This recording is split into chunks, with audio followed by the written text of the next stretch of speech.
Bienvenue sur 13e rue pour de nouveaux faits Carl Zéro. Aujourd'hui, nous sommes à Bruxelles, sur la Grand Place, en Belgique, où en 1998 va démarrer une affaire absolument sordide, dont aujourd'hui encore, on n'a pas le fin mot.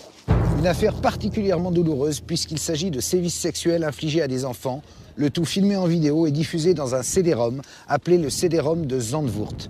Le journaliste qui a sorti le scoop en 2000, dans l'Humanité, Serge Garde, a accepté de rouvrir pour nous ce dossier, qui, vous allez le voir, est particulièrement troublant.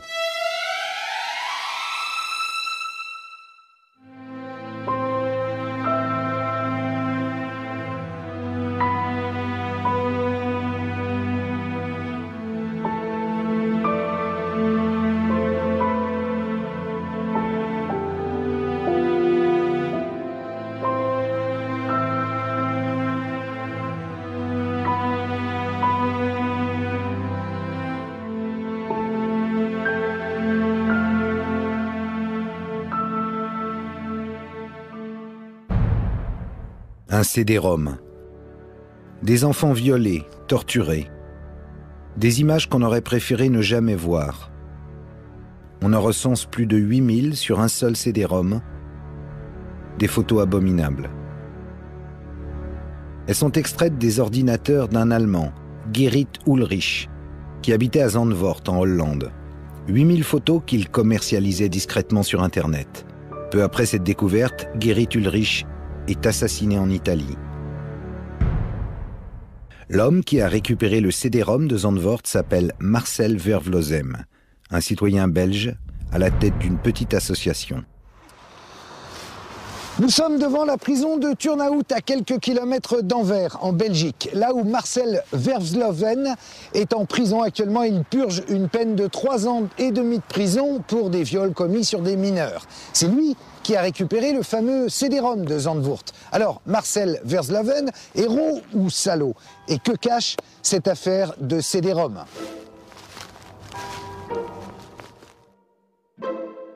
Pour découvrir ce qui se cache derrière cette mystérieuse affaire, direction Bruxelles. Nous arrivons au siège de l'association Morkoven, que préside Marcel Vervlossem. Une association belge sans but lucratif, du nom d'une petite ville près d'Anvers. Active depuis les années 80, l'association est engagée dans les problèmes de maltraitance et de disparition d'enfants. Ses responsables disent lutter contre les réseaux pédocriminels. Comment Marcel Vervlossem a-t-il récupéré le CD-ROM? Qui est cet homme? Ce n'est pas un flic, ce n'est pas non plus un privé. Impossible de le faire entrer dans les cases habituelles. Il est complètement atypique. Enfant, il a connu la misère et la maltraitance dans des institutions. Ça, il n'a jamais pu l'oublier. Marcel est un trublion, un provocateur. Avec un incroyable culot, il n'hésite pas à interpeller les pédocriminels qu'il a cherchés parfois pendant des mois. Il les file, les photographie, ne les lâche jamais. On peut comprendre que Marcel Vervlossem soit très vite devenu gênant, d'autant qu'à chaque fois, il apporte des preuves. Il révèle une réalité effrayante. Des gens qui travaillent à la réalisation d'un catalogue d'enfants, en lien avec des studios de photographie spécialisés dans la pornographie. Derrière des disparitions d'enfants se profile la réalité d'un réseau et d'étranges protections, et la commercialisation d'images de viol d'enfants. On voit dans tous nos dossiers que c'est une branche de la criminalité ordinaire. C'est une branche plus risquée qui rapporte plus. Plus c'est horrible, le plus ça se vend. Et le plus ça se vend cher. Le soft, c'est 250 €. Le dur, c'est 450 €. C'était dans les prix 98. C'est 450 €. Le 27 juillet 1993, Manuel Schadwald disparaît à Berlin, à l'âge de 12 ans. À la demande de sa famille, lassé par les lenteurs de l'enquête policière, Marcel Vervlossem se met sur la piste du jeune disparu. Une traque qui va l'amener en Allemagne, où son association enquête sur les activités pédosexuelles d'une certaine clientèle de bars de nuit. Petit à petit, le réseau prend forme. En voici l'organigramme. Au cœur du système, plusieurs bars à Berlin. Toutes se rejoignent autour de ces 3 bars, qui qui sont le Pinocchio, le Tabasco et le Dachka. C'est des gens qui font leur marché. Ils décident, on a un enfant, le père ça va, on va pas avoir de problème avec lui. Là, il faut faire attention parce que la mère est un peu hystérique. Et c'est comme ça que ça fonctionne. Donc, si vous voulez, vous comparez ça dans un monde plus traditionnel, comme un café des artistes ou un café de musiciens, etc. Mais là, c'est les cafés des pédos. Entre-temps, Marcel Vervlossem met la main sur une cassette intitulée Madère. Tournée au Portugal, on y découvre les activités de 3 pédocriminels, dont un Belge et un Hollandais, qui racolent de jeunes garçons sur la plage, avant de filmer leurs ébats sexuels dans des chambres d'hôtel. Marcel remet cette cassette à la police portugaise, permettant plusieurs arrestations au Portugal en 1997, ainsi qu'en Belgique. Sur un passage de la cassette tournée en Allemagne, Marcel reconnaît le jeune Manuel. La piste conduit à un certain Robbie van der Planken.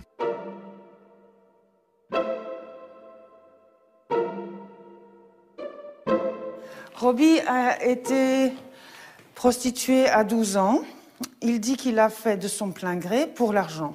Il dit qu'il gagnait à l'époque 300 000 francs belges par mois.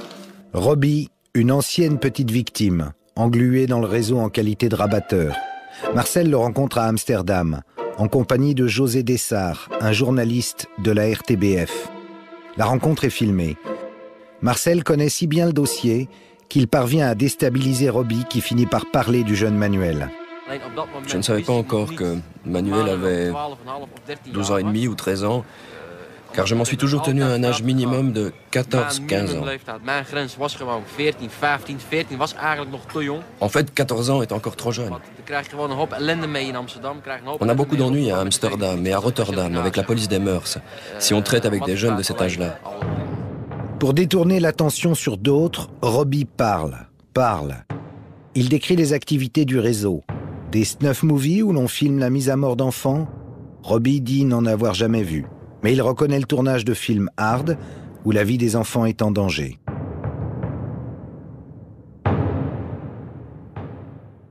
Ces films ne sont pas réalisés s'il n'y a pas de débouché. Ce genre de films, je peux imaginer qu'ils sont vendus à gros prix. Mais le risque n'est rien pour les 2 ou 3 vendeurs si les films peuvent être écoulés sur un marché suffisamment important. C'est toujours une question d'offre et de demande. Mais en francs belges, cela peut dépasser 1 million si le film est fait sur demande. On ne court pas le risque, je crois, pour 200 ou 300 000 francs. Peu à peu, un lien se précise entre le jeune Manuel et les activités de Robbie qui tente de se défausser sur son amant, le nommé Gerrit Ulrich. Cet homme de 49 ans est apparemment chargé de la diffusion des images sur Internet. Évidemment, Marcel s'empresse d'aller au contact d'Ulrich à Zandvoort, une station balnéaire en Hollande. La rencontre s'effectue dans l'appartement même d'Ulrich le 11 juin 1998. Ulrich était ivre ce soir-là. Il était complètement bourré. Ulrich l'a amené chez lui. Marcel a vu un appartement très luxueux, très moderne. Et 8 ordinateurs. Sur chaque ordinateur, il y a du pédoporno. Alors il dit, Ulrich, là, il y a quand même quelque chose qui ne va pas. Du pédoporno partout. Il dit, il faudrait appeler la police. Et Ulrich dit, non, je donne un CD-ROM où il y a Manuel. Et tu vas retrouver Manuel. L'appartement d'Ulrich à Zandvoort semble bien être le centre du réseau. Des ordinateurs qui ne sont jamais éteints, de nombreux virements aboutissant sur un compte bancaire, nom de code Apollo, du nom du voilier d'Ulrich, sur lequel on filmait des viols de mineurs. Alors M. Ulrich nous a donné une partie. Et que cela soit bien clair, M. Ulrich ne nous a donné qu'une partie du matériel. Je pense qu'il voulait faire un essai, qu'il voulait nous tester, voir ce que nous allions faire avec ce matériel qu'il nous a donné. Ulrich vient de signer son arrêt de mort. Quand il réalise son erreur, il panique et s'enfuit en France à Lyon, d'où il téléphone à Marcel. Mais ce qui est étrange, c'est que M. Ulrich nous a téléphoné quelques jours plus tard, de Lyon, comme il l'a dit lui-même, pour nous dire où se trouvait sa cachette secrète. Chez Ulrich, à Zandvoort, on retrouve sous le plancher des vêtements d'enfants et des centaines de milliers d'images pédocriminelles sur des CD-ROM. Ulrich, lui, s'enfuit en Italie, où il va être assassiné par Robbie van der Planken. Mon avis personnel est que Ulrich a été éliminé parce que, je le suppose, il n'a pas eu seulement un contact avec nous, mais il a probablement cherché d'autres contacts aussi pour pouvoir quitter le milieu. Marcel ne retrouve pas Manuel sur les CD-ROM. En revanche, il découvre des milliers de photos d'enfants violentés, tableaux de chasse de trafiquants pervers. Photo après photo, une galerie de l'indicible, des viols et des tortures d'enfants, des viols de bébés. Que faire de ces CD-ROM ? Puisqu'il est en Hollande, Marcel Vervlossen va remettre le premier CD-ROM à la police néerlandaise qui va en tirer un fichier de portrait. Puis, il rentre en Belgique et après avoir pris soin d'en faire une copie pour son association, il en remet une autre à la police belge. Marcel espérait que la justice allait enquêter sur ce réseau Zandvoort. Cruelle illusion. Non seulement l'affaire Zandvoort va être enterrée, mais la justice va le harceler et finir par le condamner. Comment expliquer ce retournement de situation ? Au moment où Marcel révèle l'affaire de Zandvoort, triste hasard de calendrier, la Belgique s'enfonce dans une crise profonde. Rappelez-vous, c'était 4 ans avant l'affaire de Zandvoort. Un fait divers qui va devenir un immense scandale au point de déchirer la Belgique et d'ébranler largement ses institutions. Car ce qu'on découvre après l'arrestation de Marc Dutroux est tellement inimaginable que toutes les consciences vont en être traumatisées. Ici en Belgique, bien sûr, mais aussi en France et dans toute l'Europe.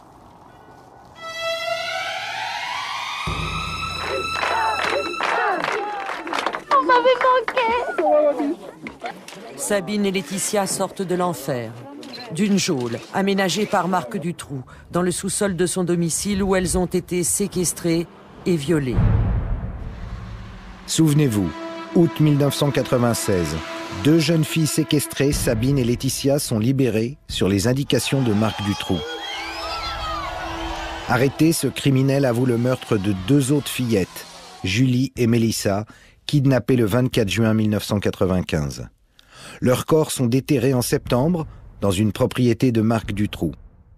Des perquisitions s'ensuivent. 400 cassettes vidéo sont saisies. Elles ne seront pas exploitées au cours de l'enquête.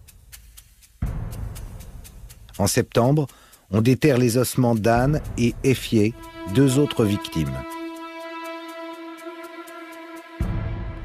L'émotion fait place à l'horreur lorsqu'il apparaît au cours de l'instruction confiée au juge Conrot que la gendarmerie disposait depuis longtemps de très nombreux éléments pour arrêter Marc Dutroux.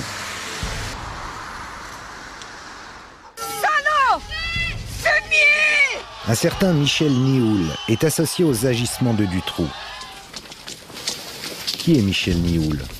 Un personnage de la haute société qui n'a jamais caché qu'il organisait des parties fines réservées aux Gotha belges. Pourquoi Marc Dutroux, petit trafiquant, minable voleur de voitures, est-il en relation avec Nioul ? Dutroux est-il un pervers qui chasse des fillettes pour lui-même ? Ou est-il le pourvoyeur de partous de la bonne société ? L'hypothèse d'un réseau est au cœur de l'enquête. Après tout, peut-être y a-t-il d'autres victimes vivantes, des témoins. Et que fait le juge d'instruction, le juge Conrot ? Il va avoir une idée qui n'a pas souvent cours. Il va lancer un appel à témoins à toute la Belgique. Il va donner un numéro vert. Il va assurer aux gens qui ont des informations l'anonymat. Bien sûr, il faudra qu'elles donnent leur identité à la justice, mais elle ne sera pas divulguée, leur identité. Et il va recevoir des tas de coups de fil. Et là, la Belgique commence à trembler. Je ne parle pas du peuple qui trouve que c'est une bonne initiative que de se poser cette question, vu le nombre de victimes, mais je parle des autorités, parce que tout d'un coup, des témoins commencent à faire des récits incroyables. Une cellule hautement qualifiée de la gendarmerie auditionne ces témoins, baptisés X1, X2, X3.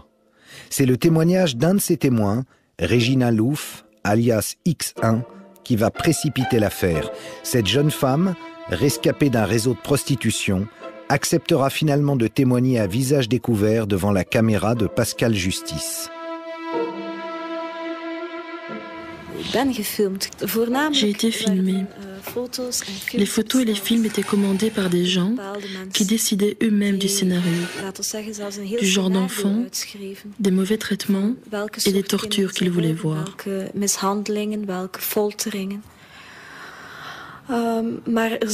il y avait également des photos et des films commerciaux qui devaient simplement être distribués dans un réseau de pédophiles beaucoup plus conventionnel. Au début, il y avait des enfants amenés par leur famille, qui étaient préparés à être abusés. Ensuite, on est passé à des enfants kidnappés dans la rue. Ils étaient terrorisés et les abuseurs aimaient ça. Prendre des enfants dans la rue représentait un risque énorme, mais ça rendait le jeu encore plus excitant. Et on va avoir des convictions, c'est que non seulement on la rencontre elle, mais on en rencontre d'autres, c'est qu'il y a des lieux qui se croisent, c'est qu'il y a des témoignages qui se croisent, alors que ces jeunes femmes ne se connaissent pas. Elles ont vécu des choses avec des personnages identiques, parfois dans des lieux identiques, et surtout des événements incroyables auxquels l'imagination laisse pantois quand on pense à des chasses d'enfants qu'on laissait courir dehors nus, qu'on essayait d'attraper, enfin des trucs, des horreurs. Et tout ça aurait été fait dans une société bourgeoise, pour ne pas dire plus. Donc, voilà, l'enquête là-dessus a été que Régina Louf, un titre dans la presse a bien résumé l'état d'esprit des enquêteurs, égale Louf, c'est-à-dire cinglé. Les témoins X font peur. Régina Louf est diffamée, discréditée. L'équipe de gendarmes concernée est mise au placard. L'opinion publique se hérisse. Il y a deux communautés en Belgique. Et cette union, elle est fragile. Et il faut savoir que la famille royale représentait le lien entre ces deux communautés. Et que si certaines personnes avaient évoqué dans certains témoignages quelques implications plus ou moins proches de la famille royale, alors là, cette Belgique, elle aurait peut-être pu... J'imagine que le pouvoir a pu se l'imaginer, mettre à mal l'unité. Il a été question de l'unité de la Belgique dans la période de l'affaire Dutroux. Donc je crois qu'il y a eu une volonté de ne pas chercher au-delà de Dutroux, s'il existait ou non des réseaux, pour des questions de stabilité de l'État. Alors il faut coûte que coûte stopper le juge Conrot. Le premier prétexte fera l'affaire. Justement, le juge est photographié lors d'un dîner de soutien aux victimes de Dutroux. Le juge Conrot est dessaisi, au motif qu'il ne serait pas impartial. Bonjour, la Cour de cassation vient de trancher. Elle ordonne le dessaisissement du juge Conrot, mais c'est important. Le peuple belge en colère descend dans la rue pour protester contre l'éviction du juge Conrot, qu'il considère comme le héros qui a libéré Sabine et Laetitia, le seul qui ose s'attaquer aux puissants. Le 30 octobre 1996, 350 000 personnes, selon la police, défilent silencieusement dans les rues de Bruxelles. Du jamais vu. Une marche blanche canalisant une colère dans la dignité. Puis, les mois passent. L'affaire Dutroux va être réécrite par un nouveau juge d'instruction, le juge Langlois. Dutroux devient un prédateur solitaire. Les réseaux n'existent pas. Encore faut-il convaincre l'opinion publique. Alors que la presse s'était engouffrée dans l'idée que peut-être derrière il y avait des réseaux, tout d'un coup, la majorité de la presse va se retourner pour dire que non, Dutroux, c'est un pervers solitaire. Il va y avoir deux clans dans ce pays, ceux qui vont croire aux réseaux, qu'on va appeler les comploteurs, et puis ceux qui n'y croient pas. Et on les appelle les croyants et les non-croyants. En Belgique, après 1996, qu'on se le dise, il n'y a plus de réseau. Et c'est malheureusement dans cette période que Marcel Vervlossen révèle l'existence du CD-ROM de Zandvoort. Le plus mauvais moment au mauvais endroit. Le dossier Zandvoort est enterré en Belgique, mais voilà qu'il réapparaît en France. Serge, le CD-ROM apparaît en 98 et toi tu en parles le 24 février 2000. Pourquoi attendre? À l'automne 1999, je suis en Belgique.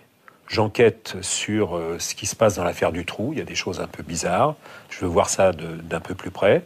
Et puis, quelqu'un qui est assez proche de l'enquête me dit « Vous devriez téléphoner à tel numéro, etc. » Je téléphone. Je finis par rencontrer des gens qui me donnent un fichier.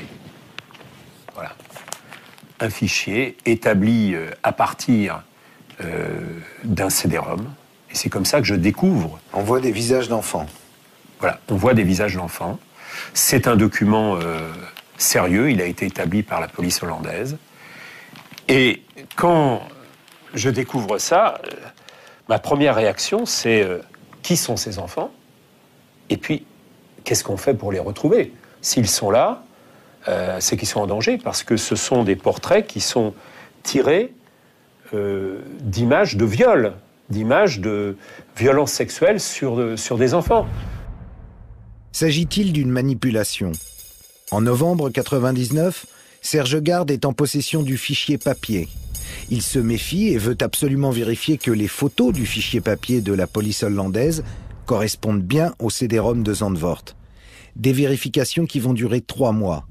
Une fois la filiation établie entre le CD-ROM et le fichier papier, arrive enfin le moment crucial de la publication. Est-ce que tu subis des pressions quand tu proposes à l'Humanité, qui est ton journal à l'époque, de sortir l'enquête? Non. Non. Je suis soutenu par la rédaction en chef. Je dirais que là où il y a eu un problème, c'est comment illustrer l'article. C'est qu'il n'était pas question de publier des photos. Mais comment montrer que ça existe sans révéler les photos? Là, on a eu une hésitation, mais pendant 3 jours. Et alors? Avant de trouver une solution. Après, c'est Joël Lumien, un photographe, qui a mis toutes les images du fichier sur un mur et qui en a fait une photo avec un effet de perspective. Et brusquement, on réalise combien... Enfin, il y a On voit l'ampleur du... 472 photos, comme ça. Le 24 février 2000, l'Humanité fait sa une sur le dossier de la honte et publie ses révélations. 3 pages entières. Comment trouver les mots pour transmettre l'indignation, la colère sur des visages insoutenables? Toutes les radios, toutes les télés s'émeuvent. Puis, le soufflet médiatique retombe. C'est un sujet qu'on n'aime pas. On n'aime pas traiter. Voilà, parce que on ne sait pas où ça va mener, donc tout devient plus urgent par rapport à ça, quoi. C'est alors qu'une pigiste propose au Figaro de reprendre l'enquête. Pour Laurence Beneux, l'affaire de pédocriminalité est indiscutable. Les photos existent, elle aussi les a vues. Les 6 et 7 avril 2000, le Figaro fait sa une sur le problème que posent les réseaux pédocriminels et lui consacre 2 pages. C'était une espèce de matérialisation qu'il existe une criminalité organisée autour de la pédocriminalité, en fait, qui s'en prend aux enfants. Et notamment tout cet aspect photographie. Donc d'un seul coup, c'était des milliers de photos où des crimes se donnaient à voir. On pouvait en parler comme ça, mais là d'un seul coup, ça devenait concret. Les images sont abominables. Parler du viol d'un bébé, ça paraît, c'est inconcevable. D'un seul coup, on le voit. C'est-à-dire qu'on est obligé de se dire ça existe. Il y a des gens qui violent des bébés. Si on n'a pas vu ça, on ne peut pas l'imaginer. Une petite fille qui avait une lèvre explosée, on voyait, elle avait le visage qui avait été massacré, ça se voyait. C'est-à-dire, elle saignait, elle pleurait, et c'était le côté incroyablement malsain d'avoir gardé cette image. Ça montrait, il y a des gens là où on voyait qu'il y a des gens qui prennent plaisir, en fait, à voir la souffrance d'enfants. Là, on parle même plus seulement de perversion sexuelle, on parle d'une perversion sadique. L'Humanité, plus le Figaro, c'est inhabituel, et ça commence à faire beaucoup. Alors le 12 avril 2000, quelques jours après la publication du Figaro, la ministre de la Justice, Elisabeth Guigou, intervient en direct dans le journal télévisé de France 3. La police et la justice ne peuvent rien faire puisque ce sont des photos de visage. Ce qu'il faut, c'est faire un travail très minutieux pour confronter ces photos aux images pornographiques qui sont dans le CD-ROM que nous ne disposons pas. La justice a demandé, y compris aux journalistes qui ont des informations, qui peuvent posséder ce CD-ROM, qui peuvent posséder d'autres fichiers de photos, de les communiquer à la justice. Elle lançait un appel aux journalistes qui auraient des documents à les remettre à la justice parce qu'il y avait une volonté d'enquêter. Elisabeth Guigou admet donc que son ministère dispose du fichier photographique. D'ailleurs, Interpol en a une copie. Mais sans le CD-ROM, ajoute-t-elle, nous ne pouvons rien faire. Alors pourquoi la chancellerie ne le réclame-t-elle pas à la justice hollandaise? Serge Garde, le journaliste de l'Humanité, fournit le CD-ROM et le fichier au procureur général. C'est pas habituel. Un journaliste n'est pas un auxiliaire de police. Seulement, je suis journaliste, je suis citoyen, je suis aussi père de famille, et je sais que les documents du CD-ROM peuvent permettre de sauver des enfants. Dès le départ, je sais que l'affaire va être enterrée. Parce que précédemment, cette magistrate s'est illustrée en distribuant des non-lieux dans ce genre d'affaires. C'est une spécialiste dans le genre, oui. Est-ce qu'on pourrait dire qu'elle a été placée là pour faire ça? Tu sais, Karl, dans tous les milieux, il y a des gens dogmatiques. Et quand quelqu'un est persuadé que ces affaires-là, c'est du fantasme, qu'est-ce que tu veux faire? C'est pas forcément quelqu'un qui va être complice ou qui va soutenir un réseau. J'ai pas d'éléments pour pouvoir le dire. Mais je constate simplement que, dès le départ, on va confier cette enquête à quelqu'un qui n'y croit pas. Et pour celles et ceux qui en douteraient encore, il suffit d'écouter la réaction du substitut des mineurs à Paris, Yvon Talec, lorsqu'il exprime son point de vue devant les caméras de France 2 le 16 mai 2000 à propos du CD-ROM de Zandvoort. Où les mineurs ont été photographiés la plupart du temps avec non seulement leur accord, mais l'accord de leurs parents.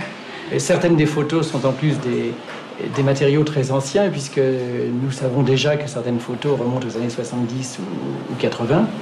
Et il faut aussi minimiser, en tout cas en France, la portée de cette affaire, dans la mesure où de nombreux enfants qui sont présentés ici ne sont pas des enfants français. Le chef du parquet des mineurs qui explique aux 20h qu'il faut minimiser l'affaire. On en reste sans voix. Ces propos indignent de nombreuses associations, notamment Innocence en danger. Sa présidente, Oméra Sellier, invite donc le procureur Talec dans une réunion organisée à l'UNESCO. Je lui ai posé des questions sur ce qu'il avait déclaré publiquement à la télévision, à savoir les enfants étaient pour la plupart pas français, ce à quoi j'ai répondu « et alors ?» Français ou pas français, qu'est-ce qu'il en savait? Sur les photos, il n'y a pas la nationalité de l'enfant. Et deuxièmement, il avait dit que pour beaucoup, les parents étaient consentants. Et ce à quoi j'avais dit, et alors, ça veut dire que si les parents veulent prostituer leur enfant, en France, on est d'accord avec ça. Et là-dessus, le procureur avait quitté la salle, sachant qu'auparavant, il avait exigé, lors de l'invitation que j'avais faite, qu'il n'y ait aucun journaliste lors de cette rencontre, ce que j'avais respecté. Un procureur de la République du parquet des mineurs est capable de dire que des parents ont le droit de donner à la consommation sexuelle leurs enfants. Mais c'est vraiment un déni de justice complet. C'est, de mon point de vue, une méconnaissance des lois. Ça pourrait s'appeler proxénétisme. Ça pourrait s'appeler viol. Et ça aurait dû s'appeler viol.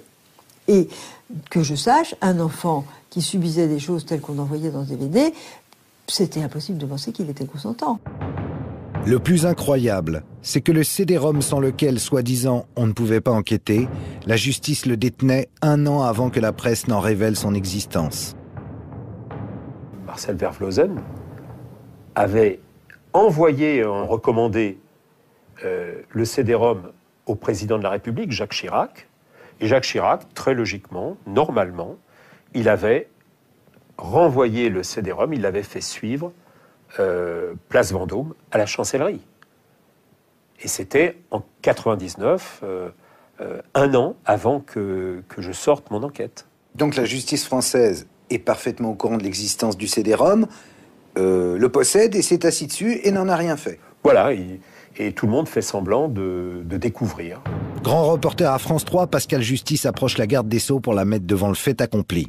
Mon caméraman va la filmer, je vais lui dire « Vous avez prétendu que vous n'aviez pas ces documents et que vous vouliez les voir. Or, vous les avez depuis 1 an.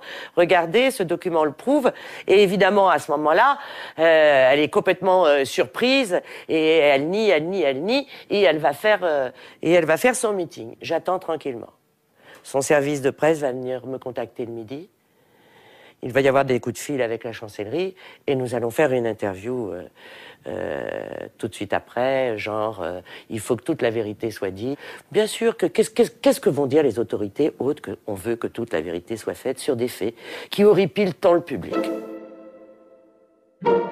Quand on a une photo de pédopornographie sous les yeux, on est en train de voir un enfant qui se fait violer ou torturer par un adulte. Et au-delà de l'aspect image, on devrait se dire mais il faut absolument retrouver cet enfant pour le tirer de là. Il faut absolument qu'on trouve les adultes qui sont derrière ça, parce que ce sont des gens qui sont dangereux. Parce que là, on voit une victime, et puis parce qu'il y en a d'autres. Parce qu'ils font un commerce qui est absolument horrible.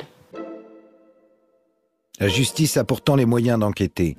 Les journalistes ont remis, outre le CD-ROM, des agendas, des listings d'adresses liés au réseau de Guérit-Ulrich. On y trouve des dizaines de contacts personnels, des références bancaires, des comptes joints en France, en Hollande, en Belgique, dans de nombreux pays de l'Est, en Grande-Bretagne, aux États-Unis et même à la Banque mondiale.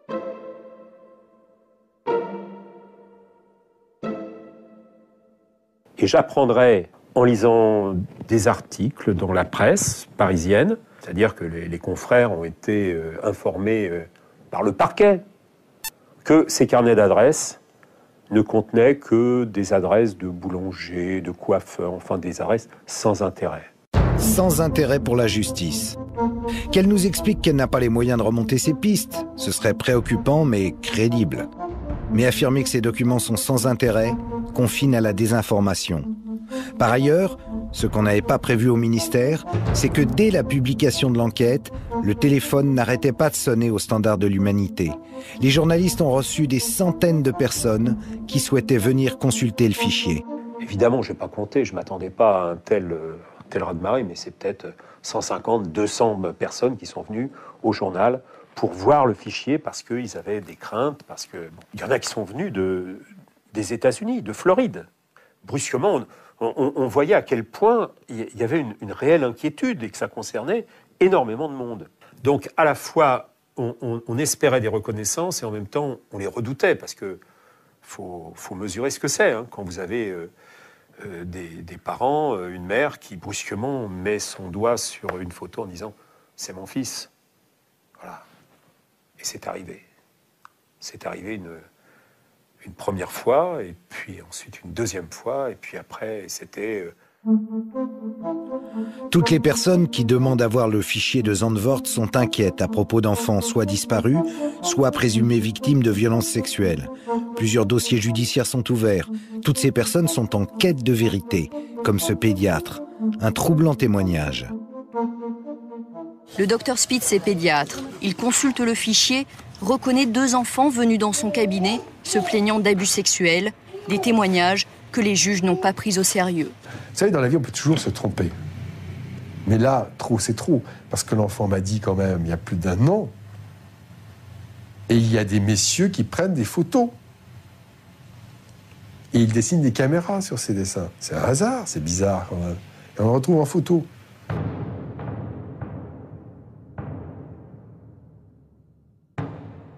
Alors que fait la justice ? La consultation du fichier est finalement autorisée dans les gendarmeries. Oh, pas pour longtemps. Quelques semaines seulement. Et les reconnaissances se multiplient. Plusieurs familles françaises disent reconnaître leur enfant sur le fichier. On a des informations judiciaires en cours et ces photos pourraient aider ces enquêtes. Au lieu de donner ces photos, ces documents à des fins d'enquête, aux enquêteurs, aux magistrats instructeurs, enfin à tous ces gens qui sont déjà en train de travailler sur ces dossiers, On ne leur donne pas. On ouvre une information judiciaire à part. Toutes les enquêtes particulières déjà ouvertes sont noyées dans le dossier Zandvoort qui devient hypertrophié. Au total, 81 mineurs sont reconnus par des proches. Un tournant dans l'enquête, mais direction l'impasse. Qu'elles soient effectuées devant les journalistes ou devant les gendarmes, toutes les reconnaissances sont qualifiées d'erreurs. Pas une mère, pas un médecin, pas un travailleur social ne sera cru. Tous se trompent. Des erreurs, ça reste à démontrer. On dit à la mère, ça ne peut pas être votre enfant, parce que cet enfant-là, c'est un enfant qui a été identifié en Hollande, qui s'appelle Björn Nischkamp. Le problème, c'est que moi, après, je pars en Hollande, donc, et la personne que j'ai rencontrée était une des personnes qui dirigeait ce pôle d'enquête. Donc, il connaissait très bien le dossier. Et il savait, et il me dit, dans les documents de Zandvoort, il n'y avait pas de photo de Björn Nischkamp. Donc quand on disait à la mère de l'enfant français, ça ne peut pas être votre enfant parce que c'est une photo d'un autre enfant qu'on connaît déjà, ce n'était pas vrai. C'est une concentration incroyable de sosie. Voilà ce que la justice a voulu faire passer dans l'opinion publique. Tout le monde se trompe, sauf la juge d'instruction qui dit « ce sont des sosies ». Elle reconnaît son enfant sur 2 photos. Elle dit c'est lui, là. Sur les 25 photos de la série, il y en a que 23 qui ont été expertisées. Donc on lui disait que c'était pas son enfant. Elle disait pas le contraire. Elle avait jamais dit que son enfant était l'enfant qui était sur ces 23 photos. Elle en avait reconnu 2 autres. Ces 2 autres-là n'ont pas été expertisés. Elle a donc demandé une contre-expertise pour rectifier l'erreur. Oui, mais on lui a refusé la contre-expertise. D'abord, la justice se saisit parce qu'elle est obligée de se saisir. C'est-à-dire qu'il y a un tel mouvement populaire, il y a une telle incompréhension que forcément, ils sont obligés de se saisir. Ils ne pouvaient pas ne pas dire on va s'en occuper, on va vérifier. Ils étaient obligés. Et puis très très vite, même tellement vite qu'on se dit mais ils n'ont pas eu le temps de vérifier quoi que ce soit, ou alors ils font du travail très très inhabituel, parce qu'on avait quand même cette habitude lourde de la lenteur, de la pesanteur, de la difficulté de la justice dans ces affaires-là. Vous pensez que la justice traîne? Vous vous trompez. L'affaire a éclaté en France en 2000 donc. Un an plus tard, 81 mineurs sont reconnus par leurs proches. En 2003, la juge d'instruction rend une ordonnance de non-lieu. Dans ce non-lieu, il y a 81 personnes qui ont dit « je connais cet enfant-là ». Il y en a qui font l'objet d'une ligne, d'une seule ligne, c'est-à-dire qu'il n'y a même pas eu d'enquête, d'une seule ligne. Et à ces 81 personnes, à un moment, on a dit il y a non-lieu. C'est 81 non-lieux dans un seul. Du point de vue du droit, c'est extraordinaire.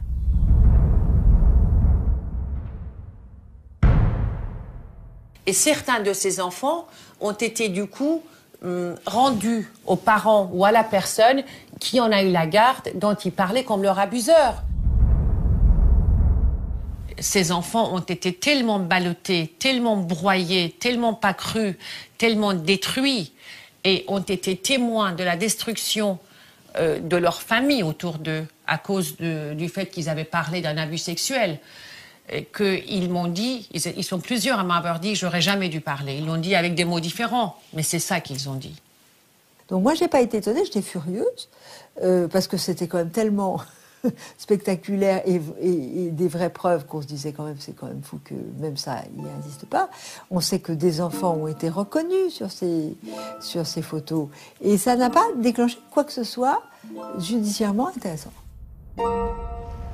Au fond, la justice a rejeté tout ce qui leur a obligé à pousser l'enquête. Les 81 mineurs reconnus ne seraient pas ceux qu'on croyait, admettons. Mais s'il y a une erreur sur la personne, alors dans ce cas-là, il n'empêche que derrière chaque photo se trouve bien un enfant réel. Et on en revient à la question qu'on se pose depuis le départ, depuis le début de l'enquête. Qui sont ces enfants? Que fait-on pour les retrouver? Et là, silence radio.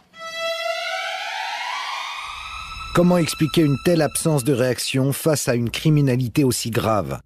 La présidente d'Innocence en danger ne peut se satisfaire de la situation. Elle retourne voir le procureur Yvon Talec. La seule réponse que j'ai eue, c'était que je devais cesser de m'acharner sur Zandvoort. Je ne m'acharnais pas du tout, je voulais juste comprendre, parce qu'il y avait des gosses derrière, que je devais cesser cet acharnement parce que ce dossier ne se rouvrirait jamais. L'enterrement du CD-ROM de Zandvoort passe mal. Entre deux enquêtes en Afrique du Sud et en Amérique latine, un rapporteur spécial de l'ONU fait escale à Paris. J'ai appris qu'il y avait en France du trafic et de la prostitution touchant les enfants et que cela constituait un problème inquiétant. Il y a eu aussi des plaintes et des dénonciations précises de mères qui se disent poursuivies par des groupes pouvant être assimilés à des mafias ou à des loges organisant la pornographie infantile. Dans son rapport, Juan Miguel Petit pointe des questions préoccupantes. Le refus d'envisager l'existence de réseaux. La brigade des mineurs a émis des doutes quant à l'existence de réseaux pornographiques impliquant des enfants. On doute donc, tout en reconnaissant les protections dont bénéficient certaines personnes impliquées dans ces activités. Le rapport relève également de nombreux dysfonctionnements dans le traitement judiciaire des dossiers de violences sexuelles sur des mineurs et préconise la création d'un organisme indépendant pour lever les blocages. Cette proposition urgente, selon l'ONU, n'a jamais connu le moindre début d'application. À la direction centrale de la police judiciaire, on ne partage pas l'inquiétude du rapporteur de l'ONU. Cette histoire de réseau criminel, c'est vraiment c'est le fantasme par excellence des journalistes, des associations, tout ce qu'on veut. Mais le fait est que, il y en a peut-être, en tout cas on n'a jamais démantelé en France. Jamais démantelé en France. Le commissaire a la mémoire courte. Dans l'émotion soulevée par l'affaire Dutroux, 3 réseaux français ont été démantelés en quelques mois. Toro Bravo, réseau franco-colombien découvert en 96, 67 personnes impliquées. L'opération Achille en 97, qui permet 48 interpellations. Et le vaste coup de filet Ado 71, lancé dans toute la France à partir de la Saône-et-Loire, qui aboutit à 209 mises en examen. Puis, l'affaire Dutroux étant recadrée en Belgique, brusquement, plus aucun réseau en France. Tout dépend ce qu'on entend par réseau pédophile, c'est une question de définition. Un réseau criminel, en matière de stupéfiants, ça n'a pas le même sens, à mon avis en tout cas, qu'un réseau d'internautes pédophiles. Ce qu'on rencontre, nous, sur la toile, ce sont des internautes qui vont se connaître par le biais du net. Alors, il peut y en avoir un à Lille, un à Marseille, un à Paris, un à Strasbourg, qui ne se connaissent pas autrement que par le net, et qui vont trouver des points d'intérêt communs, qui est donc leur déviance pédophile, s'échanger des images. On en est là, dans ces réseaux français, entre guillemets, qui vont déborder aussi largement les frontières de l'Hexagone. En termes de production, nous n'avons pas actuellement, en dehors de quelques sites que je qualifierais d'artisanaux, nous n'avons pas en France de réseaux criminels qui vont enlever des enfants, les soumettre à des abus sexuels, filmer ou photographier et ensuite diffuser ça sur Internet. On n'en a pas en France, on n'en a pas dans la plupart des autres pays européens, excepté tous les pays de l'ancien bloc de l'Est. En résumé, les réseaux pédocriminels n'existent pas, puisqu'ils ne ressemblent pas au réseau de Cosa Nostra. Mais qui a prétendu que les réseaux pédocriminels devaient ressembler aux réseaux mafieux classiques? Finalement, on ne risque pas de trouver ce qu'on ne cherche pas. Et pourquoi chercherait-on ce qui n'existe pas, puisque c'est un fantasme? Ce qui est frappant, c'est que de l'aveu même de la police, c'est qu'il n'existe en France aucun chiffre, aucune étude concernant la pédocriminalité. En France, il n'y a pas d'étude qui ait pu être établie sur les bénéfices illégaux, illicites, tirés par les producteurs d'images qui mettent ça en ligne. Les seuls chiffres qu'on a sont des chiffres américains qui évaluent ces bénéfices criminels à plusieurs milliards de dollars. En 2003, l'affaire du CD-ROM de Zandvoort est donc définitivement enterrée. Et en 2004 s'ouvre, au palais de justice, le procès de Marc Dutroux, après 8 années d'instruction. Quel sort la justice belge va-t-elle réserver à son ennemi public numéro 1? Suspense. Enfin, suspense cousu de fil blanc. Marc Dutroux, pourquoi vous ne donnez pas les noms du prétendu réseau? Parce que je ne les connais pas. Après 8 années d'une enquête mouvementée, qui a débuté sur l'hypothèse d'un réseau, le dossier a été réorienté après le dessaisissement du juge Conrot. Le procès va-t-il faire émerger la vérité? Dutroux, pourvoyeur d'un réseau ou psychopathe solitaire? C'est l'enjeu des 5 semaines du procès. J'ai même vécu cette dichotomie journaliste croyant-non croyant au sein de ma propre chaîne. La personne qui faisait les éditos, les comptes rendus du procès, a commencé très fort la première journée en disant et de sources proches de l'enquête, on se rend bien compte que la thèse du réseau ne tient pas. Et moi, j'étais en train d'aller interviewer les parents de Julie et Mélissa qui refusaient cette parodie de justice. Les parents des victimes de Dutroux déplorent que la thèse du réseau soit écartée. Quand on était encore à l'époque de la disparition des enfants et qu'on ne savait absolument rien, nous, on était simplement des parents qui avaient porté plainte contre X. On a le sentiment d'être toujours des parents contre X. Si ce n'est que la séquestration des enfants, on est certain qu'elle s'est produite chez Dutroux. C'est Marc Dutroux qui a mis le feu aux poudres. L'enlèvement de Sabine, dit-il, c'était à l'origine pour le réseau. La thèse du réseau, c'est Dutroux qui l'a avancée, sans toutefois le dénoncer. Pour son ancien avocat, Maître Magnier, il est pourtant difficile de ne pas y croire. S'il y a un réseau pour des voitures volées, s'il y a un réseau pour de la drogue, s'il y a un réseau pour la prostitution, pourquoi n'y aurait-il pas un réseau aussi pour les enfants ou les très jeunes filles? La clé du procès, c'est lui, Michel Nihoul, l'organisateur des parties fines de la bonne société belge. Michel Nihoul peut être le lien entre Dutroux et le réseau. Mais Nihoul, qui ne cache pas ses hautes relations, arrive libre au procès. Visiblement pas du tout inquiet sur son sort. Il se dit victime des apparences. Je corresponds parce qu'il faut reconnaître que j'ai été partouzeur pendant quelques années, dans les années 85 à 89. Je corresponds parce que je suis un homme d'affaires, je corresponds parce que je connais des gens haut placés. Aucune de ces personnalités haut placées ne viendra témoigner au procès. Michel Nihoul est reconnu coupable d'être le chef d'une association de malfaiteurs active dans le trafic de drogue et d'êtres humains. En revanche, il a été acquitté pour les enlèvements d'enfants. Le kidnapping d'enfants, la séquestration d'enfants, le viol d'enfants et l'assassinat d'enfants, c'est à mon avis les accusations les plus lourdes que peut supporter un être humain. Et de cela, il est définitivement lavé. Les réseaux, ça n'existe plus. La vérité judiciaire est intervenue. Libéré en 2006, Nihoul va rester tristement célèbre. Si un jour je suis lâché, il y a une chance sur 2 qu'on me flinguera. De Dutroux, on a fait un monstre. De moi, on m'a présenté comme le diable. Trop de questions sont restées en suspens. Pourquoi fréquentait-il Dutroux? La drogue a-t-elle servi au paiement de l'enlèvement des victimes de Dutroux? La vérité judiciaire correspond-elle à la vérité des faits? Mais moi, je suis déçu comme il l'a quitté, je suis déçu. Moi pas, j'ai dit yes. Dutroux prend le maximum, la Belgique d'en haut respire. Un tout petit peu. Bien sûr, je ne peux pas être satisfaite de la condamnation d'un Dutroux solitaire. Pourquoi ? Parce que je ne peux pas être satisfaite de l'enquête qui permet cette condamnation. Cette enquête, elle n'a pas été sérieusement menée. Difficile également d'être satisfait avec ce qui s'est passé dans l'affaire du CD-ROM de Zandvoort. Le dossier est totalement enterré.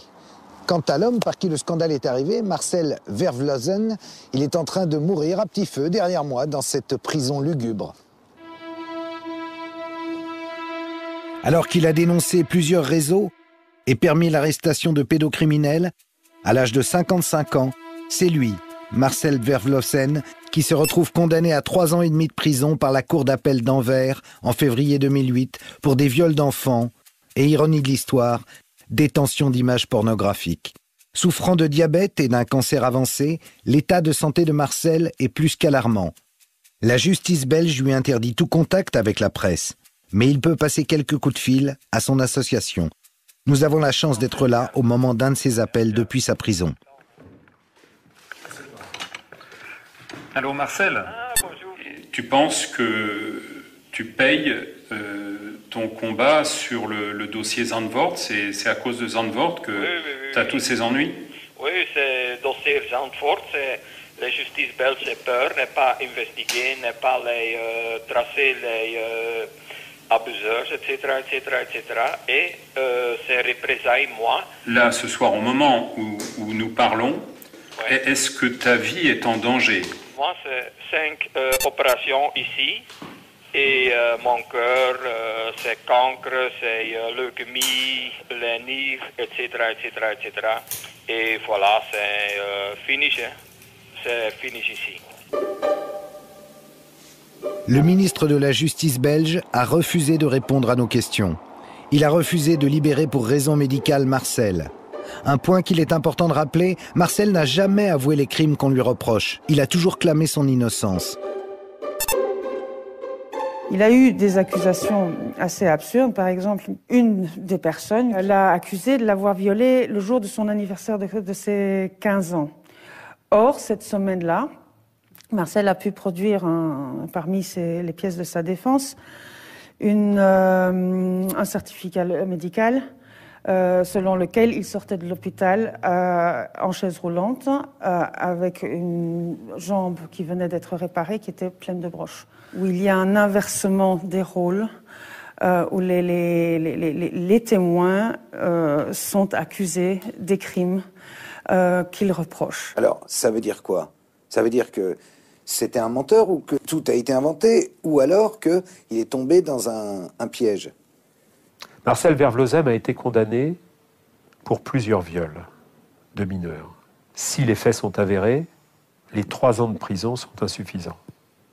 En dessous de 3 ans de prison, il n'y a pas de prison effective. Il n'y a pas de prison ferme.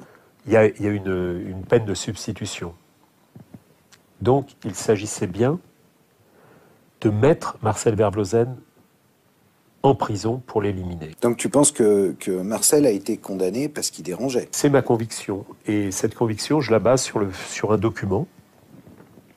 C'est une lettre que l'un de ses accusateurs a signée avec le tampon du bourgmestre, où il reconnaît avoir porté des fausses accusations et d'avoir été payé pour accuser Marcel Vervlozen.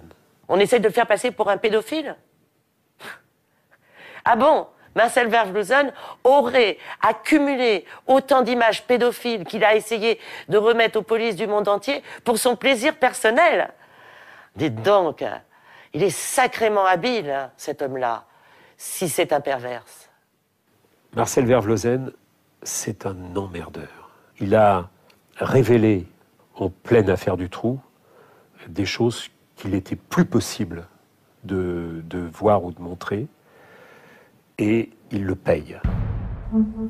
On l'a dit, c'est un emmerdeur, Marcel. Lorsqu'il révèle au grand public l'existence du CD-ROM en 98, de nombreuses informations lui parviennent du monde entier. Il en transmet certaines à plusieurs autorités européennes, dont la France. Ces informations pouvaient nourrir plusieurs dossiers d'instruction en cours. Mais le dossier Zandvoort est classé sans suite. Cette inertie va peser sur certaines célèbres affaires de pédocriminalité en France. En 2005, un méga procès débouche sur 62 condamnations à Angers. Zandvoort ne sera pas évoqué. Dommage. 5 enfants identifiés sur le fichier étaient de la région. Rappelez-vous aussi l'affaire des 7 jeunes filles disparues dans l'Yonne. 7 jeunes filles confiées à la DAS. Et l'enquête, enterrée pendant 20 ans, malgré l'acharnement du gendarme Jambert, cruellement isolée. Comment expliquer que 2 des disparus aient pu être reconnus sur le fichier de Zandvoort?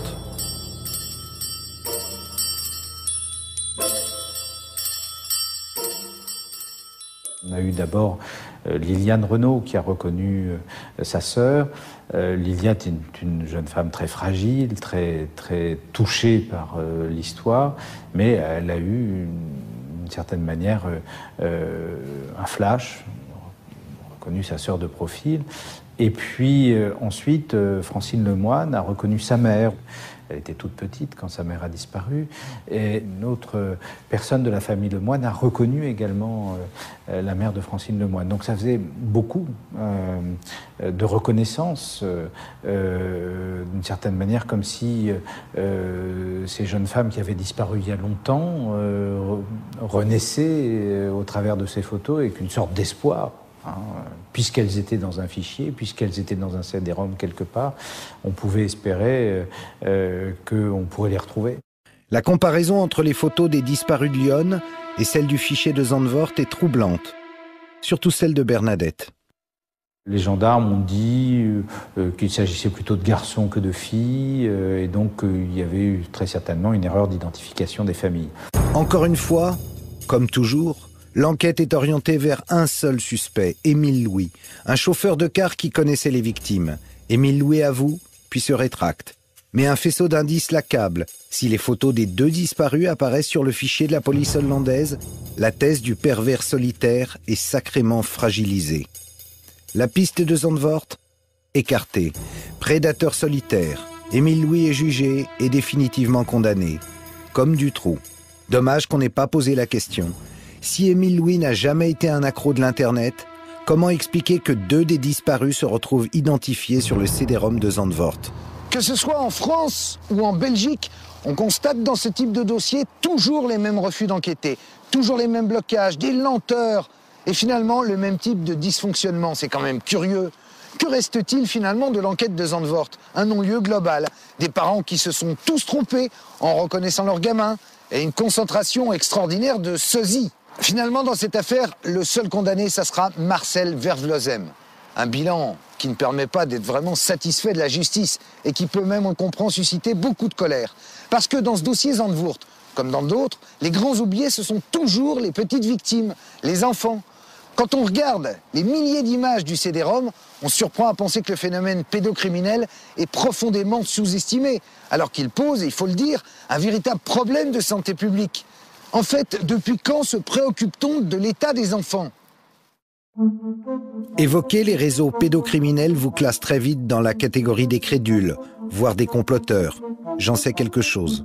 Croire ou ne pas croire au CD-ROM, telle n'est pas la question. Le CD-ROM existe. Les enfants du CD-ROM ne sont pas virtuels. On les voit violés. Sauf à nous apprendre que ces victimes ont été retrouvées, personne ne peut affirmer qu'elles ont été activement recherchées. Comment expliquer cette indifférence ? À bien y réfléchir, la prise en compte de la maltraitance des enfants, ça remonte à quand ? Depuis quand en parle-t-on ? Quand j'ai commencé à faire de la prévention des agressions sexuelles, en 86, on me disait, mais c'est dans les milieux ruraux. Il n'y en a pas, ça n'existe pas. C'est des fantasmes. Toutes les petites filles ont toujours rêvé d'être sautées par leur papa. Ça n'existe pas. Et puis les enfants, ça ment. C'était ça la petite musique jusqu'au milieu des années 85. Présidente du collectif féministe contre le viol, le docteur Piette mène un combat patient et tenace. Pour elle, le silence qui entoure les violences sexuelles subies par des enfants n'a rien d'étonnant. On n'est pas en train de croire que ça existe. Donc si ça n'existe pas, il n'y a rien à faire. C'est plus sortir, je dirais, de la guimauve qu'on a tous les humains dans la tête, où on a envie d'être gentil avec les petits-enfants et de penser qu'avec les petits-enfants, on ne fait que des choses agréables et sympathiques. C'est ça l'idée qu'on a. Et penser aux affreuses choses qu'on fait sur les enfants, c'est dérangeant. Donc plutôt on ne les voit pas. Et c'est pas une question de moyens, ou alors ça serait des moyens de formation, etc. Mais c'est plus sortir de cette guimauve qu'on a tous. C'est au cours d'une visite dans une classe que Jean-Pierre Alexandre, inspecteur de l'éducation nationale, découvre la gravité d'une situation qui lui avait complètement échappé. Près de mon bureau, il y avait une classe de perfectionnement, classe où l'on regroupe les élèves en grande difficulté scolaire, qui ont donc de très grandes difficultés, voire incapacités à faire les apprentissages. Je suis allé inspecter la maîtresse, à sa demande d'ailleurs. Nous avons constaté en examinant les dossiers qu'il y avait de façon certaine sur 12 enfants, 4 enfants qui avaient été victimes d'abus sexuels caractérisés. 4 sur 12, ça fait 30%. Ça a été un choc pour moi et je pense que ça a été le point de départ essentiel de toute ma réflexion.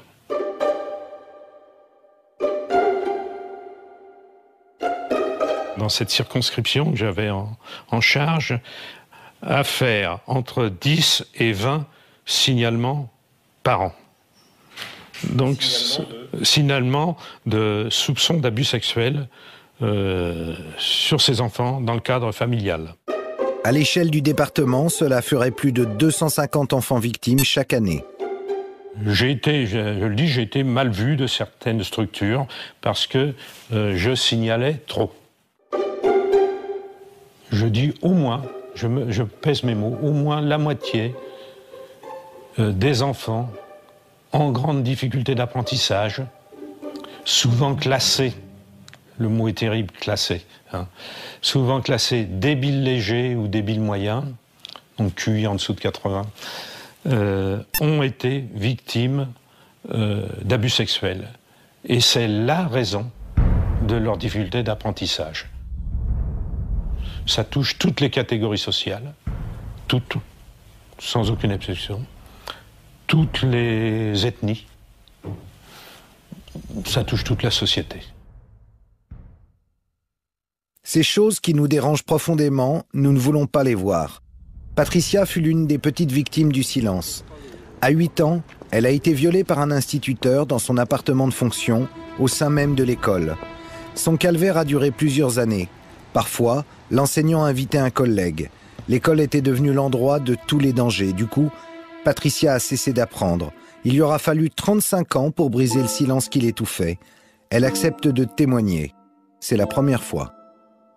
Il me disait toujours que c'était normal, que toutes les petites filles pouvaient le faire.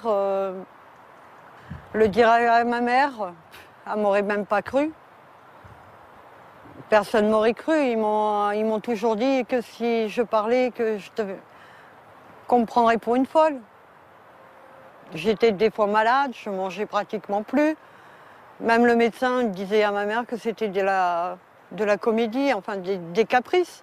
Alors si un médecin ne se rend pas compte que je vais pas bien, qui aurait pu s'en rendre compte?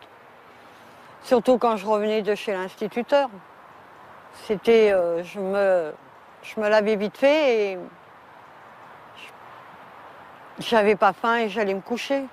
J'étais pas la victime, c'était moi la coupable. Le cas de Patricia est exemplaire. Elle n'a pas fait d'études, elle parle de sa vie passée en termes de gâchis. Le viol qu'elle a subi enfant a également rétréci son espace vital. Alors qu'elle habite à 50 km de Paris, c'est la première fois qu'elle vient dans la capitale. Depuis qu'elle a pu se libérer de son lourd secret, Patricia peut se reconstruire. Et puis je commence à me dire que c'était pas la faute de la petite fille que j'ai été, que c'était les salauds.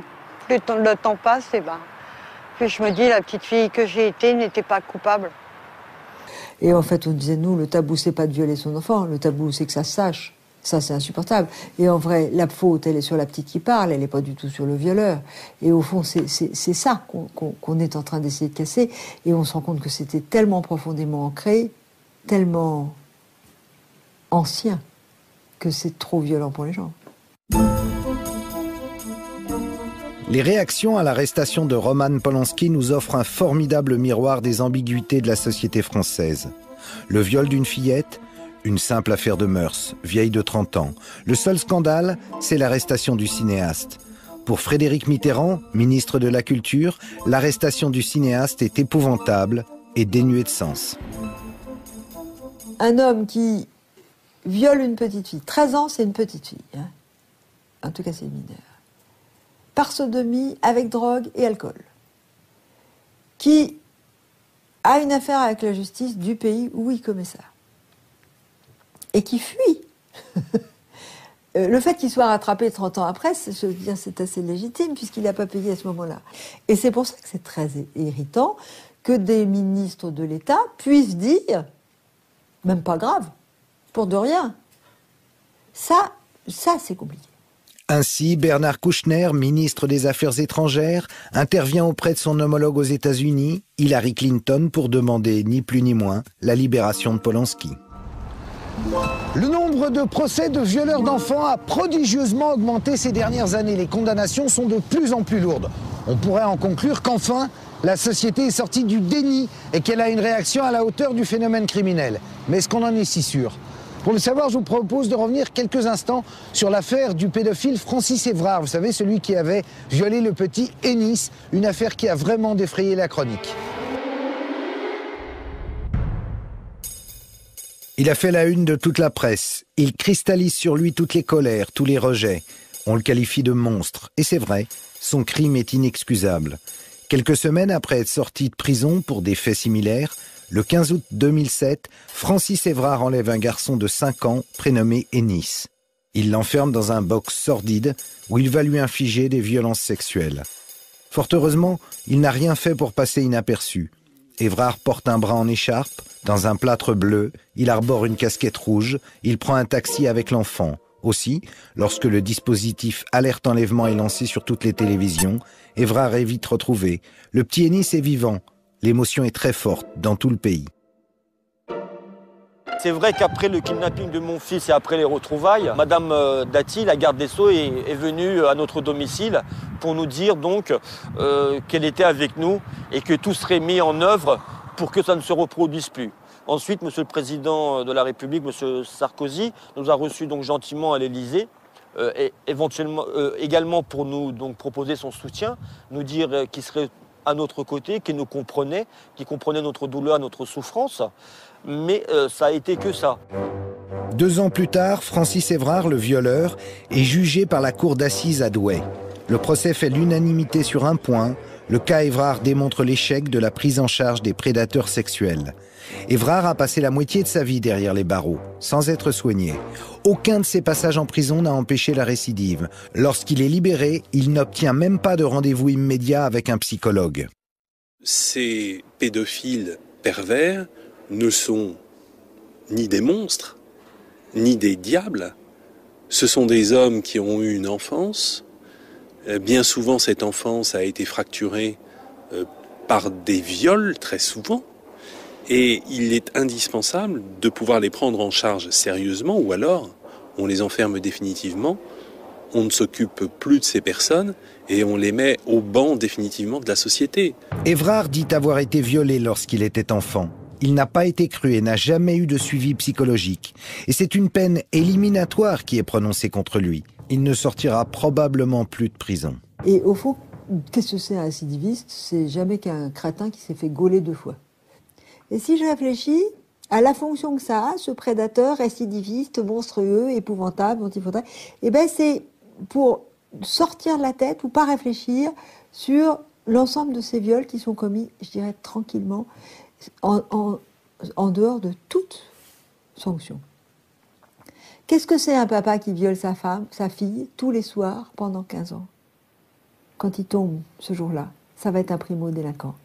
Et d'ailleurs, il sera en liberté jusqu'au jugement parce que c'est un primo-délinquant. Et au fond, s'attaquer comme ça au récidiviste, nous emmener la foule sur le récidiviste gravement dangereux, vilainement monstrueux, c'est là aussi pour banaliser l'ensemble de ces viols que vivent les victimes sans que personne s'y intéresse. Selon plusieurs estimations convergentes, un viol sur 100 seulement fait l'objet d'une plainte, ce qui signifie que 99% des violeurs échappent à toute sanction et que leurs victimes sont condamnées à souffrir en silence. Combien sont-elles les victimes condamnées au silence? On est saisi de vertige quand on pense à l'immensité du problème et à la solitude de ces anciennes victimes. Pour la première fois aujourd'hui, un homme a décidé de témoigner face caméra à visage découvert. Cet homme a été violé quand il était enfant et aujourd'hui, il nous décrit son attirance pour les petites filles. Badr Eddine ne veut plus vivre prisonnier du silence et de sa peur de passer à l'acte. Il se souvient précisément du jour où il a découvert son désir pour les fillettes. C'était chez ses parents, il avait 17 ans. Il y avait une amie de mes petites sœurs, je dirais 3-4 ans, je dirais même plutôt 3 ans. Et puis la situation était comme elle était d'habitude, sauf que ce jour-là, à un moment donné, j'ai ressenti une très forte attirance à un moment donné pour cette petite fille et que j'ai été obligé de qualifier en moi-même, pour moi-même, d'attirance sexuelle. Il n'y avait pas de doute là-dessus. C'est exactement comme si un immeuble m'était tombé sur la tête. Il y a eu un changement radical, ça a été... c'est comme si j'avais été foudroyé. Et il y a eu un moment, quelques secondes, ou peut-être un peu plus, je ne savais plus qui j'étais, je ne savais plus où j'étais, je ne savais plus mon nom ni rien, j'étais totalement perdu. Et donc ça a été extrêmement violent pour moi sur l'instant, et j'ai absolument pas compris ce qui s'est passé. Et après cette grande violence, il y a eu un moment de calme où j'étais perdu, je ne savais plus du tout comment faire. Puis j'ai compris C'est-à-dire, j'ai compris ce qui s'était passé et je me suis dit, qu'est-ce qui vient de m'arriver, quoi. Voilà, exactement, qu'est-ce qui vient de m'arriver. S'il n'est jamais passé à l'acte, il a connu l'angoisse de céder à ses pulsions. Pendant 13 ans, il s'est cloîtré dans le silence. Lorsque j'ai voulu exprimer publiquement ça, trouver de l'aide, chercher du secours, j'ai eu des réactions qui m'ont assez interloqué. Je n'ai pas bien compris. Enfin, il y a eu un malentendu entre les personnes auxquelles je me suis adressé et mon désir à moi de faire connaître publiquement mon combat. Aucun médecin, aucun travailleur social n'a su répondre à sa demande. S'il avait violé une enfant, là, il y aurait eu une réponse connue. La prison, le lynchage médiatique. Une réponse éliminatoire qui ne règle aucun problème sur le fond. Je trouve qu'il y a dans la presse française le souci évidemment de publier de façon très large toutes les affaires sensationnelles qui font réagir viscéralement. Mais il faut dire, parce que c'est quelque chose qui est une réalité, qu'il y a beaucoup de personnes qui sont attirées par les enfants et qui sont abstinentes. Le docteur Stoléru est le premier scientifique chargé d'une recherche médicale en France sur la pédosexualité. Il nous apporte une confirmation. Il y a d'innombrables Badr Eddine qu'on ne veut pas voir. Badr Eddine, lui, pense détenir une solution en choisissant de ne plus se cacher. Le fait que dans mon quartier, toutes les personnes sachent que je suis sexuellement attiré par les petites filles, ça ne fait pas de moi quelqu'un qui devient un paria, quelqu'un qu'il faut montrer du doigt en disant « Regardez, c'est ce pervers qui... Oui, ça, c'est le pédophile. » Non, c'est exactement le contraire. Ça veut dire que tous les enfants, toutes les petites filles de mon quartier vont être protégées. Non pas uniquement grâce à moi et au combat que je mène pour ne pas en arriver à violer un enfant, à agresser un enfant, mais aussi parce que toutes les personnes qui ont en charge un enfant le sauront. Et donc pourront gérer cette situation en même temps que moi. Badr Eddine a-t-il mesuré les risques en se plaçant sous le regard de ses voisins? Nous avons voulu flouter son visage, mais il a tenu à témoigner à visage découvert. Il a fait un immense travail sur lui-même, en solitaire. Il raconte son combat dans un livre qu'il a auto-édité. Il s'appuie sur sa foi chrétienne pour tenir. Pour un Badr Eddine qui a privilégié une thérapie personnelle, combien d'autres pédosexuels sont en recherche d'une aide thérapeutique? Il est faux d'affirmer qu'en ce domaine, on a tout essayé et que rien ne marche. C'est même exactement le contraire. Il y a énormément de travaux sur la sexualité, sur les modèles de rongeurs, par exemple. Beaucoup. Mais dès qu'il s'agit d'humains, même pour une sexualité tout à fait, je dirais, hétérosexuelle entre adultes, ça pose déjà beaucoup de questions, beaucoup de problèmes.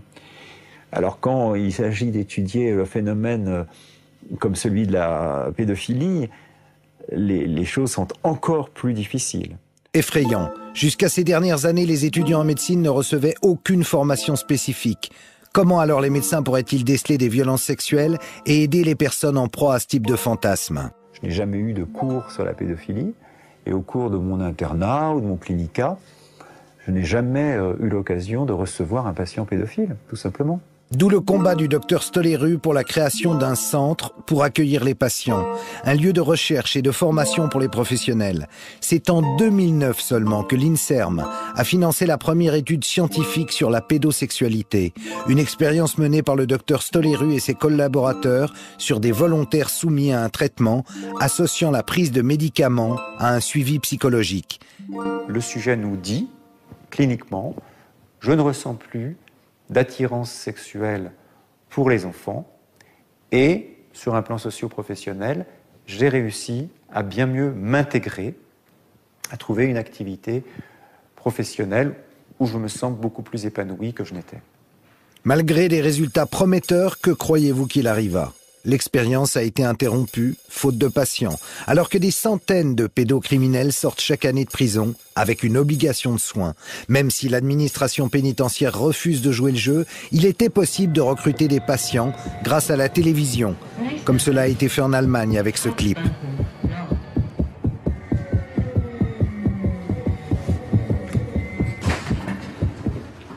Lieben Sie Kinder mehr als Ihnen lieb ist?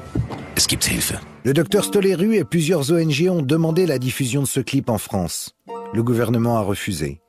Dommage car en Allemagne, il y a eu plus de 500 appels en quelques semaines. Je crois que c'est quelque chose qui n'a pas traumatisé l'Allemagne. Il n'y a pas eu de psychose, comme certains en France m'ont dit. Il y aura une psychose si vous faites ça. Aujourd'hui, quelques années après, aucune psychose ne s'est déclarée en Allemagne suite à la diffusion sur la ZDF de ces spots. Ne pas aider les pédosexuels est lourd de conséquences. S'il y a bien une chose qui est claire, après des années et des années de recherche internationale sur ces questions, c'est que dans environ, on va dire 50% des cas d'agresseurs sexuels, on retrouve dans leurs antécédents le fait d'avoir eux-mêmes été victimes d'agressions sexuelles.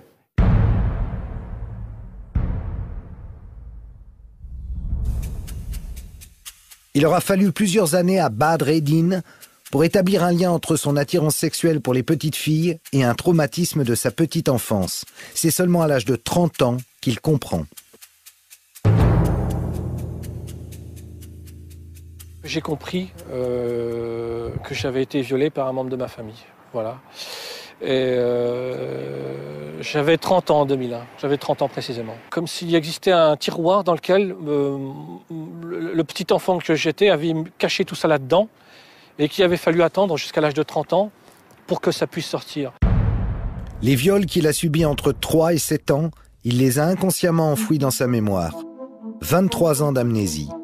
Ce qu'a ressenti Badr Eddin, le docteur Muriel Salmona l'explique. Travaillant en réseau, cette spécialiste de la violence nous décrit les mécanismes naturels qui permettent la survie d'une victime. Dans le cas de violences très très graves, particulièrement les violences sexuelles, parce qu'elles sont vraiment totalement incompréhensibles, on se retrouve dans l'incapacité de pouvoir mettre des mots, de pouvoir réagir face à cette violence et de pouvoir trouver en fait une explication ou une rationalisation à ce qui est en train de se passer. Donc c'est comme si le cerveau se retrouvait en panne. Pour aider à faire face à un danger, le cerveau donne l'ordre de sécréter des hormones de stress, l'adrénaline, le cortisol. Notre cœur bat plus vite, notre vigilance est stimulée. Nous sommes plus performants pour trouver une solution. Chez la victime d'un viol, surtout lorsqu'il s'agit d'un enfant, le danger est incompréhensible, absolu. La sécrétion des hormones de stress s'amplifie. Mais là, ce sont des drogues dures. Juste avant l'overdose mortelle, le cerveau fait tout disjoncter et envoie de la morphine naturelle, les endorphines. Et soudain, la peur, la souffrance disparaissent. Ça donne vraiment l'impression d'être spectateur de la situation. C'est ce que décrivent les victimes, particulièrement de viol. C'est qu'elles elles voient ce qui se passe comme si ce n'était pas elles qui étaient attaquées, qui vivaient les violences, mais comme si elles étaient spectatrices de ces violences. Ça ne les concerne plus, puisqu'elles ne ressentent plus rien. La souffrance a peut-être disparu, mais elle reste intacte, enfouie, prête à rejaillir.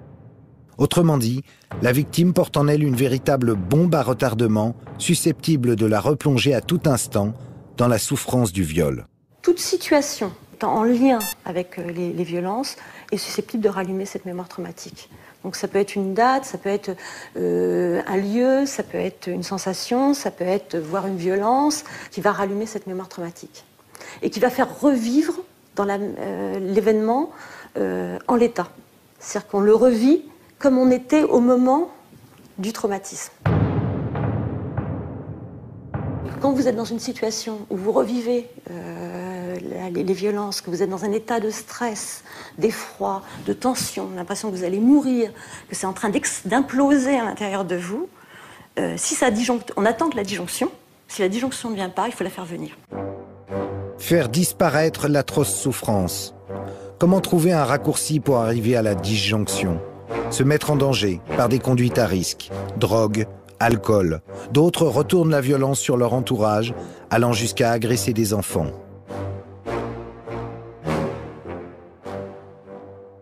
Et si on est violent en reproduisant à peu près en l'état les violences qu'on a subies dans l'enfance, on aggrave encore plus le stress, on se remet encore plus en scène, de façon encore plus incohérente, encore plus sidérante, puisqu'on reproduit quelque chose qu'on nous a fait, et qui nous a fait si mal, Je veux dire, on est encore plus dans l'incohérence, donc encore plus dans la sidération. Autrement dit, si l'on veut prévenir les prédateurs de demain, les Évrards de l'an 2020, il est primordial de prendre en charge les petites victimes d'aujourd'hui, de les écouter. Or, en France, rien n'est fait pour elles. Un certain pourcentage de ces victimes laissées à l'abandon deviendront les prédateurs dans quelques décennies. L'affaire de Zandvoort a révélé une situation désastreuse. Face à une pédocriminalité boostée par l'Internet, la justice fonctionne mal quand elle ne dysfonctionne pas. Les médecins n'ont pas été formés, les enseignants non plus. On ne finance pas les études et les programmes qui permettraient de mieux connaître ce phénomène criminel. Quelques scientifiques se battent avec pugnacité dans la quasi-indifférence des pouvoirs publics. Il n'y a pas d'argent pour ce combat. La France est dramatiquement en retard sur d'autres pays comme la Grande-Bretagne, le Canada, l'Allemagne. Et c'est justement en Allemagne que nous allons aller maintenant pour suivre une conférence internationale contre le phénomène de la pédocriminalité. Berlin, été 2009. Des spécialistes du monde entier viennent présenter leurs travaux dans cette conférence organisée par le gouvernement fédéral avec Innocence en danger, une ONG internationale. Lors d'une séance, la secrétaire d'État à la famille, Nadine Morano, fait une courte apparition, le temps de déclaration d'ordre général, qui n'était pas sans intérêt d'ailleurs.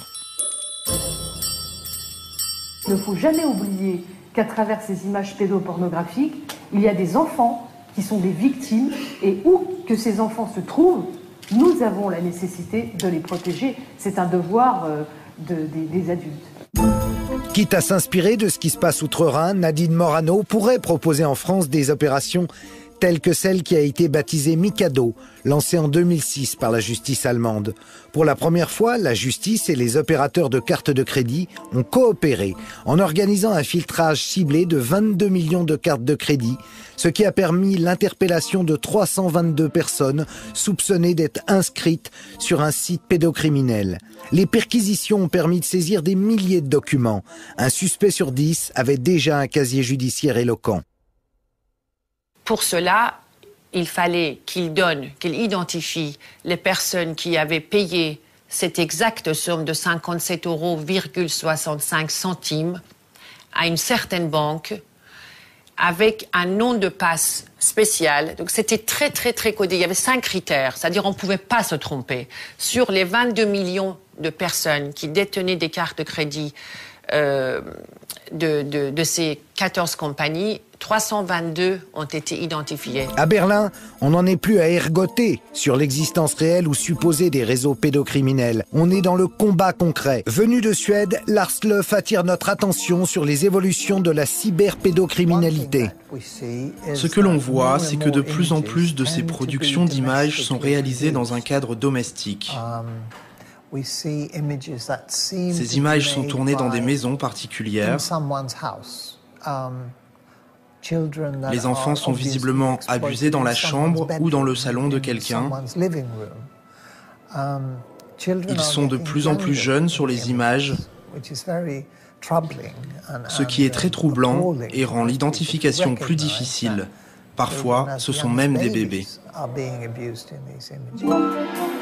L'américaine Sharon Cooper est considérée comme l'une des sommités dans la lutte contre la pédocriminalité. Le constat qu'elle fait est édifiant. We have operation after operations that reflect this information. Operation Cathedral, Operation Hamlet. Chacune des opérations confirme nos informations. Il y a l'opération Cathédrale, l'opération Hamlet et Apollo aux États-Unis. Continuellement, il y a de 10 à 45 personnes connectées en même temps tout autour du monde, qui discutent et échangent des informations sur Internet. Dans la plupart des cas, les abus s'effectuent en direct, diffusés par les webcams. Il y a les abuseurs, des membres de la famille et ceux qui prennent du plaisir à regarder. Tous constituent un réseau. Fini l'époque des pédocriminels solitaires qui vendaient sous le manteau les photos ou les films 8 mm de viol d'enfants pour financer leur perversion. L'artisanat a été balayé par les nouvelles technologies.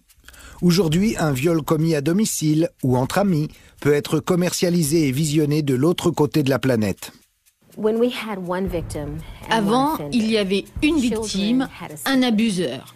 Les enfants avaient un secret, c'est qu'ils avaient été sexuellement abusés.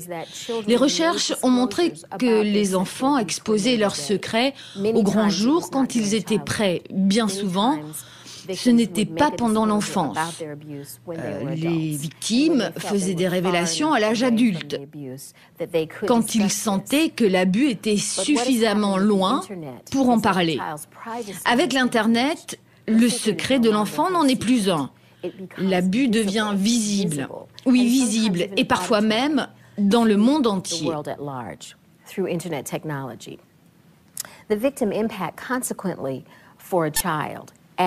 Les conséquences pour les victimes, pour un enfant, quand il grandit, il se sent continuellement une victime. Et à chaque fois qu'une personne télécharge une image ou une vidéo de son viol, cet enfant redevient à nouveau une victime. En France, contrairement à ce qu'on entend parfois, la parole de l'enfant n'a jamais été sacralisée. Bien au contraire. Il n'existe d'ailleurs pas de statut de victime. En revanche, aux États-Unis, on indemnise les victimes à chaque téléchargement de leurs images. Au début, le montant s'élevait à 50 000 $, mais récemment, les tribunaux se prononcent plutôt autour de 200 000 $ par victime.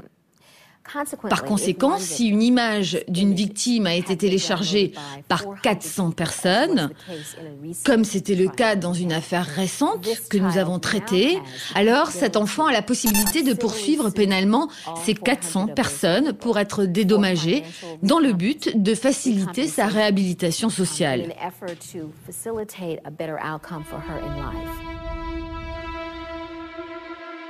On entend souvent dire que la vie d'un enfant violé est fichue. Et pourtant, c'est faux.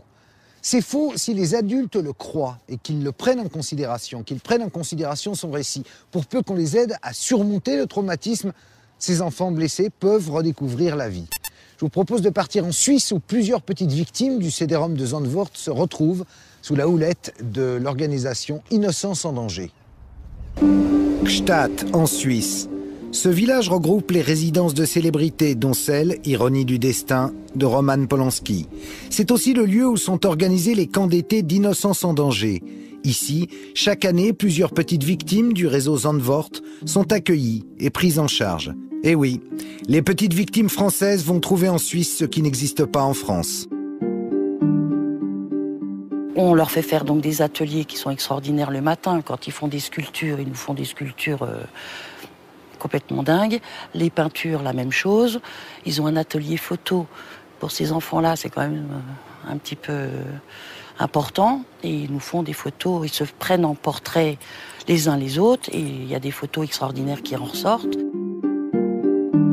Ici, tous les enfants ont en commun un lourd passé. Les adultes les aident à se reconstruire avec des résultats si étonnants, si concrets, qu'une université allemande étudie ce phénomène de résilience.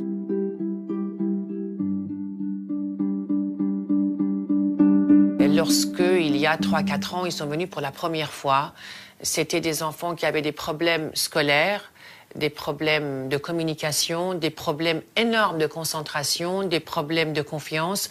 Rien que le fait que quelqu'un les aide à mettre une veste ou lasser une chaussure est difficile à se mélanger aux autres. Aujourd'hui, je ne peux absolument pas faire la différence entre ces enfants et les enfants qui n'ont pas d'histoire. Au terme de cette enquête, on voudrait tous sortir de la guimauve ambiante, comme le soulignait le docteur Piette. Mais la guimauve, nos voisins européens semblent décider à en sortir plus vite que nous. Pourtant, il suffirait d'une volonté politique pour que les choses s'améliorent. Pour en revenir à l'affaire qui nous a emmenés jusque-là, l'affaire de Zandvoort, peut-on se satisfaire de voir les CD-ROM enfermés dans une armoire? Car au début, Serge Garde n'en avait qu'un. Mais à l'issue de son enquête, aujourd'hui, il se trouve en possession de centaines de milliers de documents pédocriminels, tous retrouvés à Zandvoort, sur les ordinateurs de Gerrit Ulrich. Ou bien la justice me les demande en bonne et due forme, et je les lui remets, ou alors elle doit me mettre en examen pour détention de matériel pédopornographique. Donc tu vas finir comme Marcel en prison. J'en doute. Pour l'instant, en France, c'est plutôt l'étouffoir. Parce que utiliser tous ces CD-ROM, ça veut dire il faut des moyens, il faut des enquêteurs, etc. C'est tellement plus facile de regarder ailleurs et de faire comme s'il n'y avait rien. Nous voici donc au bout de notre contre-enquête. Nous vous avons présenté l'affaire du CD-ROM de Zandvoort en essayant de ne rien vous cacher. Mais comme vous, j'ai constaté qu'il y avait un certain décalage entre la réalité d'un côté, celle de la pédocriminalité, et celle des discours officiels en Europe, qui prétendent que tout est fait pour lutter contre. Maintenant, c'est à vous d'agir et de réfléchir en fonction de votre conscience. Après tout, chaque pays a la justice et la police qu'il mérite. Bonsoir.